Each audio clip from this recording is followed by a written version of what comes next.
Vayikra Shvi'i. The Torah, this aliyah begins with the conclusion from yesterday. The carbon olav yored, which could be brought as an animal, or if a person can't afford it, they can bring a bird. And then the Torah finally says, at the beginning of Shvi, if a person is so poor, lo sa'asek yoda, we can't afford even a bird, he can bring a chatas mincha. He could bring there's no oil, there's no levona, it's just a flour offering, because to symbolize the sin that he did.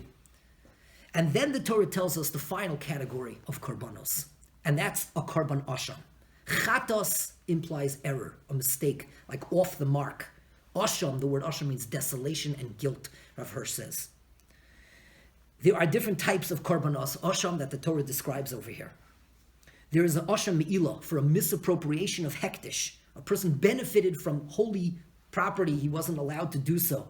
So he adds a fifth to the principal, whatever he used, misappropriated, plus a fifth, and he gives that to the temple treasurer, to the gizbar in the Beis HaMikdash, plus he brings the karban as is laid out over here. Then the Torah tells us about an asham tolui. Tolui literally means hanging. If a person is unsure if he committed an avera, that if he did do it, he's a chi of kores, a very serious avera, but he's not sure if he did it. So therefore he brings this special karban. It's interesting, Rabbi Yonah in Brachos explains that an asham tolui, we would think like, most people would downplay it. If I'm not sure if I did it or not, so we'll say, oh, I probably didn't do it. We downplay things that we're not 100% sure about. So the Torah says, bring a special karban, that you might have done it. You can't just poo-poo it and say, like, I probably didn't do it, because we like to just pretend that, probably I didn't. The Torah says, bring a special karban for that. There's also asham gezelos, for someone who stole. Ma'al ba'ashem, he was being dishonest to others. Being dishonest to others, sometimes we forget this. Being dishonest to others is me'ilah, is an act of treachery against Hashem. So there is a special mitzvah saseh that hopefully we will not have the opportunity to fulfill, which is Yeshivas agzela asher gazal. He should return the stolen property which was stolen. Hopefully we won't have the opportunity to fulfill that mitzvah. But besides that, there is the special carbon, the Asham Gezelos.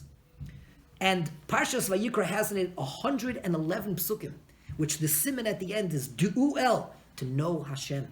Through the karbanos, and especially if we find it tedious and difficult, but we invest ourselves, first of all, we'll find a certain beauty in it, but also du'ukel, we'll come close to knowing HaKadosh Baruch Hu, and Tziva, which is also 111, Sadik Yud Vav Hey, Tziva, we fulfill the commandments of HaKadosh Baruch Hu, and through the karbanos, we draw close to Hashem. And as Chazal tell us that today in Golos, when we don't have the opportunity to bring the karbanos, when we learn about them, and we study them, we analyze them, we try to understand them, it's as if we brought these karbanos. May HaKadosh Baruch Hu give us the opportunity to actually bring these karbanos in Yerushalayim, in the Beis HaMikdash, very, very soon.